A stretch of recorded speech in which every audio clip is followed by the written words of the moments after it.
Welcome to learn more channel friends. TY-BCom का IT subject हम लोग सीख रहे हैं और इसमें डेटाबेस किस तरह से क्रिएट करना है लास्ट लेक्चर में हम लोगों ने देखा था।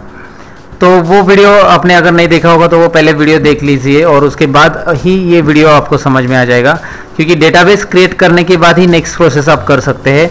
और जैसे कि हमने देखा कि डेटाबेस किस तरह से क्रिएट करना है, और ये यहाँ पे मैं वीडियो में रिपीट नहीं करूँगा। मैं यहाँ पे आपको दिखाऊंगा कि जो डेटाबेस क्रिएट कर चुके हैं हम, वो यहाँ पे आप देख सकते हैं। शो डेटाबेस, एक बार ये कमांड मैं रिपीट कर रहा हूँ आपको। शो डेटाबेसेस आप लिख के कमांड टाइप करके देख सकते हैं। यहाँ पे एम्प्लॉय नाम का डेटाबेस हमने क्रिएट किया था और वो आपको दिखाई दे रहा है। बाकी भी डेटाबेस और है, अगर डिलीट करना है तो ड्रॉप वगैरह कमांड है, और वो वीडियोज़ आप प्रॉपरली देखोगे तो आपको समझ में आ जाएगा। तो अभी इस वीडियो में हम लोग टेबल क्रिएट करना सीखने वाले। तो टेबल क्रिएशन डेटाबेस में कैसे बनाते हैं, तो चलिए देखते हैं। तो सबसे पहले मेरे पास एम्प्लॉय डेटाबेस है, उससे मुझे सिलेक्ट करना होगा, और सिलेक्ट करने की कमांड जो मैंने आपको बताई थी यूज एम्प्लॉय, इसमें डेटाबेस लिखने की जरूरत नहीं। Use space employ semicolon, use space employ semicolon, और एंटर बटन प्रेस करेंगे तो डेटाबेस सिलेक्ट हो जाएगा। यानी change, database select and change एक ही होता है। अब इस डेटाबेस के अंदर मुझे कमांड लिखना है क्रिएट टेबल के लिए। मैं यहाँ पे आपको डेटाबेस ऑलरेडी सिलेक्ट कर चुके हैं हम लोग एम्प्लॉय, तो उसके अंदर हम लोग एक डेटाबेस टेबल क्रिएट कर रहे हैं। तो क्रिएट टेबल पे नाम का टेबल हम लोग यहाँ पे क्रिएट करेंगे, और टेबल क्रिएट करते समय यहाँ पे ओपन ब्रैकेट देंगे। ये ओपन ब्रैकेट है, लेस देन और ग्रेटर देन का साइन नहीं है। ये ओपन ब्रैकेट आप प्रेस कर सकते हैं शिफ्ट बटन प्रेस करके। तो ओपन ब्रैकेट प्रेस करिए, फिर एम्प्लॉय ID यहाँ पे आपको टाइप करना है। अभी देखो एम्प्लॉय ID, ये जो कॉलम का हेडिंग है, ये आपको यहाँ पे टेबल के लिए, टेबल के अंदर कॉलम ऐड करने के लिए यूज़ करना है कॉलम हेडिंग। तो ये कॉलम हेडिंग लिखते समय आपको एम्प्लॉय ID पूरा नाम लिखना है तो लिख सकते हैं आप। स्पेस आपको देना नहीं है, एम्प्लॉय स्पेस ID ऐसा नहीं लिख सकते आप। इस तरह से नाम लिखने का तरीका है, नाम ऐसा भी लिख सकते हैं आप। अगर स्पेस यूज़ करना है तो अंडरस्कोर यूज़ करो, लेकिन स्पेस वहाँ पे मत दो। स्पेस दिया तो रीड नहीं होगा। एम्प्लॉय ID लिखा है, एम्प्लॉय ID के बाद स्पेस, और उसके बाद एम्प्लॉय ID कौन से कैटेगरी का डेटा रहेगा। अभी ये डेटा टाइप है, ये जो दिख रहा है आपको स्मॉल इंट, ये डेटा टाइप है एम्प्लॉय ID के लिए। अब ये स्मॉल इंट के बारे में थोड़ा सा मैं आपको बता देता हूँ। यहाँ पे अगर आप स्मॉल इंट समझ लेते हो तो आपको टेबल क्रिएट करने में कोई दिक्कत नहीं रहेगी, और टेबल में जो हमने क्रिएट करने वाले कीवर्ड्स यूज़ किए हैं वो किसके लिए यूज़ किए वो भी समझ में आएगा। जैसे कि आपको कीवर्ड दिख रहा है क्रिएट टेबल, ये कीवर्ड से टेबल क्रिएट होने वाला है। पे नाम का टेबल है, ये नाम कस्टमाइज हो सकता है। पे की जगह आप कुछ भी नाम लिख सकते हैं टेबल के लिए। सपोज स्टूडेंट का रिकॉर्ड आप बना रहे हो तो वहाँ पे create table marksheet, create table student contact number, या कुछ भी आप टेबल क्रिएट कर सकते हैं, स्टूडेंट डेटा। तो टेबल का नाम कुछ भी रख सकता है, लेकिन उसके बाद कॉलम जो लिखना है आपको, कॉलम लिखिए आप। जैसे कि स्टूडेंट का सीरियल नंबर, वहाँ पे एम्प्लॉय ID मैंने लिखा है। यहाँ पे एम्प्लॉय ID ये कॉलम का नाम है, ये भी आप कुछ भी लिख सकते हैं, लेकिन यहाँ पे स्पेस नहीं होगा इंक्लूड। और उसके बाद ये रहेगा स्मॉल इंट, ये है डेटा टाइप। अब इस एम्प्लॉय ID के अंदर हम लोग कौन से प्रकार का डेटा एंटर करने वाले हैं, उसी को डेटा टाइप बोलते हैं। तो डेटा टाइप यहाँ पे मैंने स्मॉल इंट क्यों लिया है, और स्मॉल इंट के अलावा हम लोग कौन सा डेटा टाइप और ले सकते हैं, और इसके लिए स्मॉल इंट ही क्यों सूटेबल है, या स्मॉल इंट का रीज़न क्या है। तो सबसे पहले मैं आपको बताऊंगा, इंटेजर टाइप का डेटाबेस रहता है, और इंटेजर टाइप के डेटाबेस में दो वैल्यूज रहती है, एक स्मॉल इंट और एक बिग इंट। आपको ये कंसेप्ट प्रॉपरली समझ लेना है पहले, स्मॉल इंट और बिग इंट क्या होता है, क्योंकि ये कंसेप्ट आप समझ लेते हो तो ही आप एक टेबल क्रिएट करते समय आपको कंसेप्ट क्लियर हो जाएगा कि टेबल क्रिएट कौन से डेटा टाइप से होता है। सो पहला डेटा टाइप मैं आपको बता रहा हूँ कि ये न्यूमेरिक टाइप का डेटा है। तो न्यूमेरिक टाइप यानी इंटेजर। इंटेजर टाइप में जो वैल्यूज़ आ रही है उसमें स्मॉल इंट और बिग इंट, ऐसे दो वैल्यूज़ हम लोग यहाँ पर रिकॉर्ड करते हैं। तो स्मॉल इंट का मीनिंग क्या होता है कि सभी इसमें स्मॉल इंट में वैल्यूज कौन सी ले सकते हैं। स्मॉल इंट में 2 बाइट्स मेमोरी रिकॉर्ड होता है, मेमोरी कंज्यूम करता है, और 2 बाइट स्टोरेज रैम के अंदर, मतलब 2 बाइट मेमोरी ये कंज्यूम करेगा रैम के अंदर, ये स्मॉल इंट। और उसके साथ उसमें कितनी वैल्यू ले सकता है, प्लस 32,767, ये वैल्यू 0 से लेकर प्लस तक रह सकता है। और 0 से लेकर माइनस में देखेंगे तो माइनस 32,768, ये माइनस साइन, माइनस वैल्यू हो सेव, मतलब आप इंटर कर सकते हैं इसके अंदर। मतलब एम्प्लॉय ID -1 -2 -3 तो हम लोग ज़्यादातर देते नहीं हैं, लेकिन अगर स्मॉल इंट में कोई माइनस वैल्यू इंटर करनी तो भी पॉसिबल है 32,768 तक, और पॉजिटिव वैल्यू कितनी तक है 32,767। तो टोटल इसमें वैल्यूज़ कितनी हो जाएगी 0 to 65,500 35 इतनी वैल्यू हो जाएगी। तो अगर आप उसमें डेटा स्टोर करना चाहते हैं 65,535 तक आप नंबर दे सकते हैं, टोटल जीरो से लेकर। अगर आप कौन सा देना चाहते हैं, पॉजिटिव वैल्यू में देना चाहते तो टोटल वैल्यूज इतनी स्टोर यहाँ पे होती है, याद रखना है। अब मैं आपको बता रहा हूँ स्मॉल इंट के अलावा बिग इंट। तो बिग इंट के अंदर 8 बाइट्स का मेमोरी कंज्यूम होता है और 8 बाइट मेमोरी कंज्यूम, तो इसमें ज़्यादा नंबर स्टोर होता है। तो आपको बड़ा नंबर स्टोर करना है, सैलरी वगैरह कोई भी, या कोई भी जो लार्ज नंबर है, ऐसा नंबर यहाँ पे स्टोर करना है जिसमें 5 से 6 नंबर्स आ रहे हैं या 7 नंबर्स आ रहे हैं। तो उसके लिए आप क्या करोगे, बिग इंट ये डेटा टाइप यूज़ करोगे। लेकिन फिलहाल तो स्मॉल इंट यूज़ करना है। स्मॉल इंट यूज़ करने के बाद एम्प्लॉय आईडी स्मॉल इंट के बाद यहाँ पे डेटा टाइप तो मैंने लिख दिया क्या चाहिए मुझे। तो स्मॉल इंट के बाद हमें आगे बढ़ना है। इसमें ये वैल्यू जो है एम्प्लॉय आईडी की लिखी हुई है वो प्राइमरी की रहनी चाहिए कि नहीं है, वो यहाँ पे हम लोग लिखेंगे। तो मैं यहाँ पे स्पेस दे रहा हूँ, स्पेस तो पहले दे चुका हूँ मैं ऑलरेडी।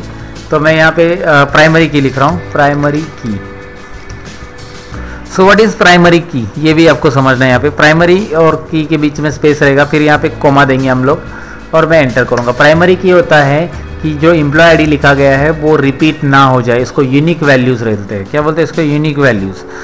तो यूनिक वैल्यूज़ के अंदर देखो, यूनिक वैल्यूज़ इसलिए होती है क्योंकि एम्प्लॉय आईडी आप जब एंटर करते हो तो एक नंबर का एम्प्लॉय आईडी फिर से दोबारा एंटर ना हो जाए।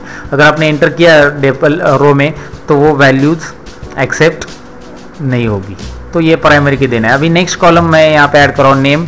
एम्प्लॉय का नेम के लिए मैं varchar यानी कैरेक्टर यूज़ करूँगा। हम लोग नेम तो कैरेक्टर में टाइप करते हैं, मैं नेम 20 कैरेक्टर में लेना चाहता हूँ। तो 20 कैरेक्टर इस तरह से यहाँ पे मैं लेके कॉमा करूँगा, एंटर करूँगा। नेम के बाद आपको लेना है एज।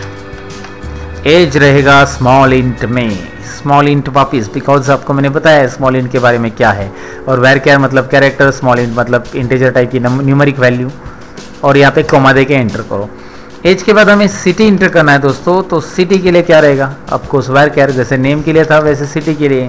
सिटी के अंदर भी कैरेक्टर रिकॉर्ड होते हैं, तो कैरेक्टर के लिए varchar यहाँ पे हम लोग लेंगे एंड देन कॉमा, उसके बाद एंटर।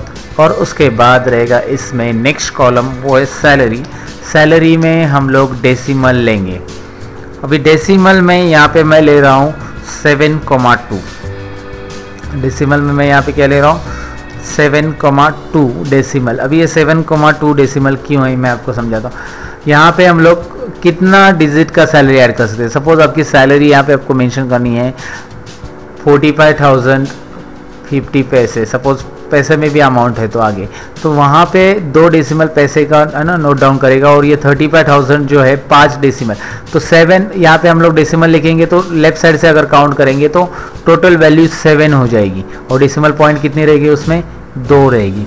तो लेफ्ट साइड से अगर आपने लिखा हुआ है 45,000 पूरा पॉइंट 50, तो लेफ्ट साइड से अगर काउंट करेंगे 50 का पहला 0 का पहला डेसिमल है, फिर 5, फिर आप लेफ्ट साइड में जाओगे तो टोटल 7 वैल्यूज़ हो जाएगी, 7 में 2 डेसिमल रहेंगे। तो ये उसका मीनिंग होता है, सैलरी डेसिमल में इस तरह से लिखा जाता है।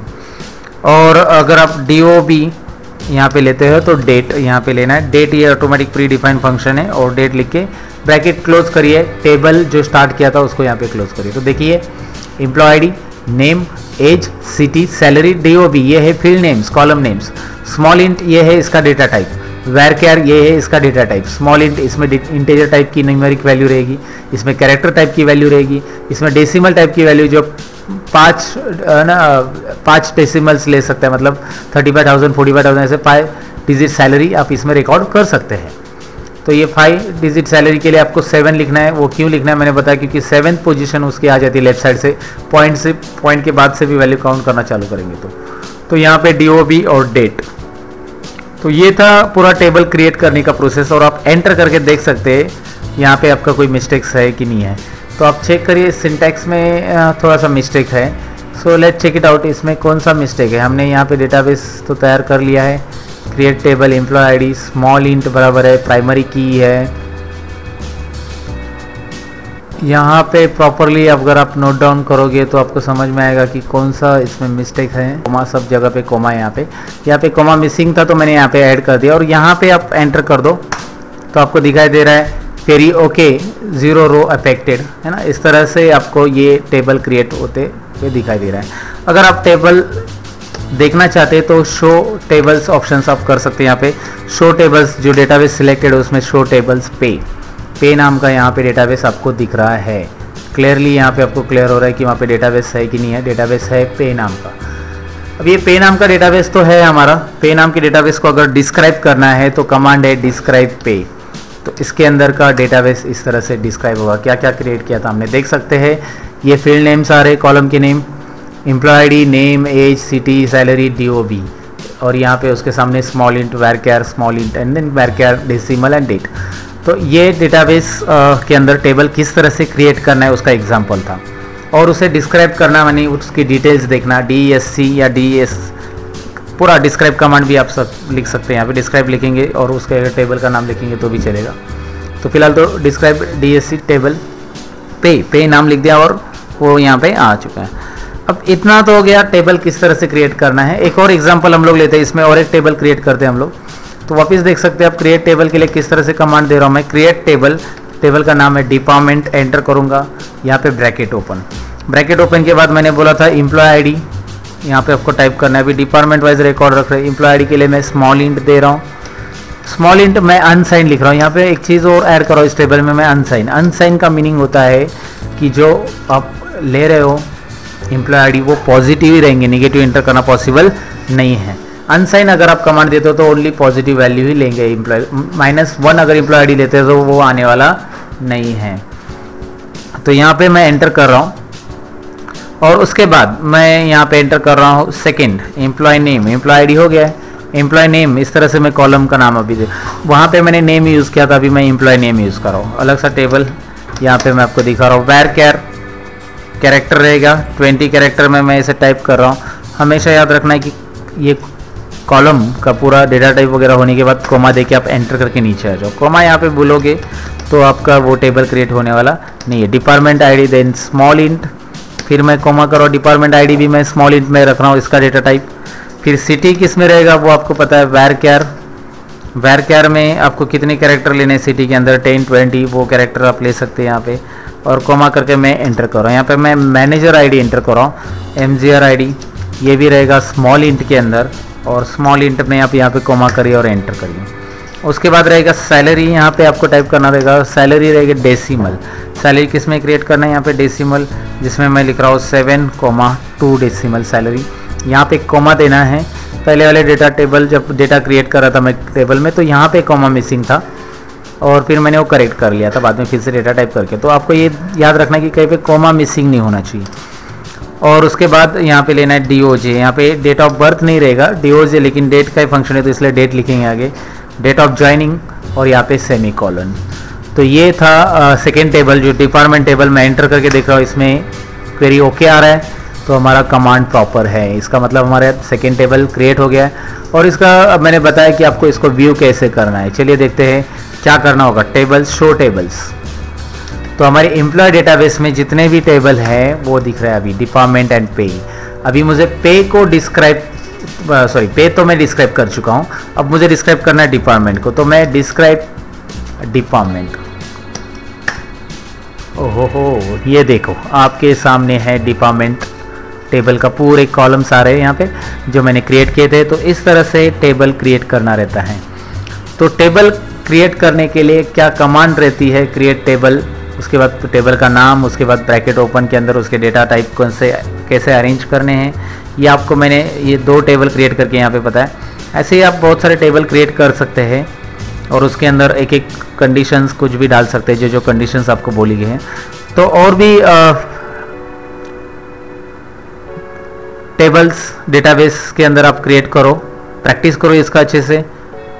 और ये वीडियो अगर अच्छा लगा हो तो लाइक करो और दोस्तों के साथ शेयर करो आप। मैं मिलूँगा आपको नेक्स्ट लेक्चर्स के अंदर। नेक्स्ट लेक्चर्स में मैं टेबल के अंदर डेटा कैसे ऐड करना रहता है उसके बारे में बताऊँगा। तब तक के लिए आपसे लेता हूँ मैं अलविदा।